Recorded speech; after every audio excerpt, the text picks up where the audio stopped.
In this cute little apartment of mine, I have two windows here. I've got the window in the back. You can sort of see it's a big diamond in the back. And then I've got two skylights. Only one of the skylights opens.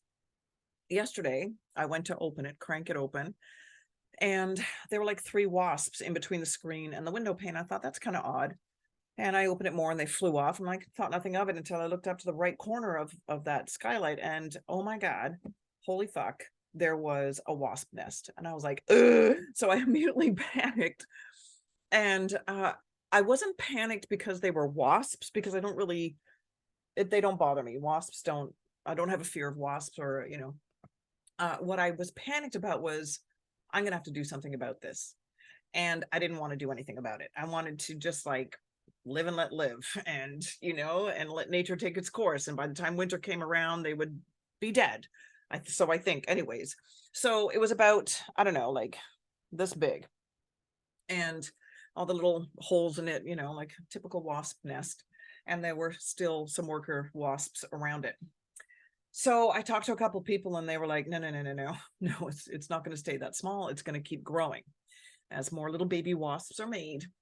And so I Googled it, and sure enough, that confirmed that, yes, this thing's going to get bigger and I really do have to do something about it. So my next Google search was, what's the most humane way to get rid of wasps or kill wasps and get rid of a nest? And what's the most sort of enviro friendly? Because of course, I'm going to be spraying, if you can imagine, I'm going to be spraying whatever this stuff is through a screen, and it's going to kind of rebound onto the window pane because that wasp nest is in between the two, sort of in the, so the window opens like this, right? And so it's like right in this little corner. So I'm like, shit, because I have a cat and a dog in here, right? And very little ventilation. So found this solution and then spent all day yesterday and today dreading this thing and being really emotional about it. Like I really didn't want to kill these guys, because the other thing I Googled stupidly was, what do wasps do in a wasp nest? And they're really fucking cool. And they're super intelligent and they're caring about their little babies. And like they leave food for the little babies. And oh my God. So I'm torturing my own self looking at this information and realizing I'm going to end the life of these wasps. So I had to come to terms with it and had to realize why I was doing it. Okay. So I did it. I did it maybe an hour ago. And while I was doing it, I was like, I'm so sorry. I'm so sorry. I'm so sorry. I'm so sorry. And I'm tears and I'm crying and my heart's racing. And I just felt awful doing the whole thing through the whole purpose. And I'm going crazy because I'm trying to get as much as possible so they'll die as quickly as possible. And then anyway, you don't need to know the whole story. The point of this is that during my Google search, sadly, there were also, I didn't watch them, but there were titles of, and websites, whatever, like articles on other ways to end the life of wasps. And the two that really stuck out are so horrific that one of them was like, it was just like a wasp nest, like was just like hanging. The photo was just this wasp nest hanging from a tree. It wasn't even like in somebody's house, and how to blow it up, like basically just for fun or shoot at it. Like just asshole tortury things. The worst one was catch the wasp live and then super glue it to a stick live so that you can torment your friends or your pets with this buzzing, tortured insect at the end of the stick. Like just asshole shit.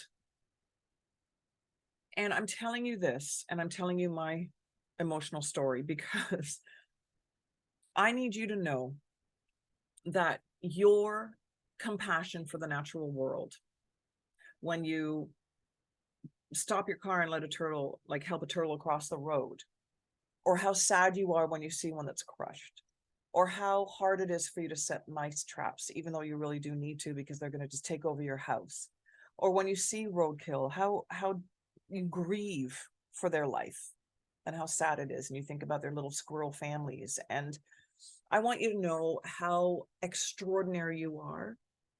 And because I think what we tend to do is just think that that's normal, and that of course I'm going to be that way, like all humans are supposed to be like that. And I'm here to tell you, not all humans are.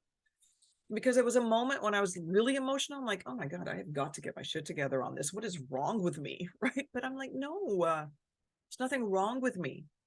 In fact, I need to celebrate that emotional side of caring enough about our natural world.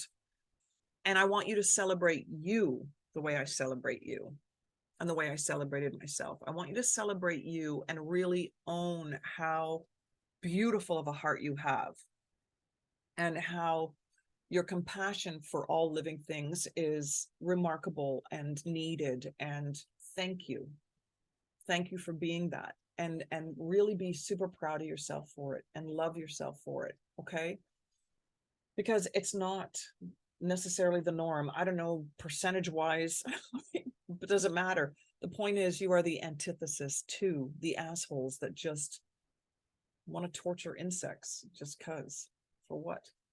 Entertainment? It's horrible. Okay, so you're awesome. I'm awesome.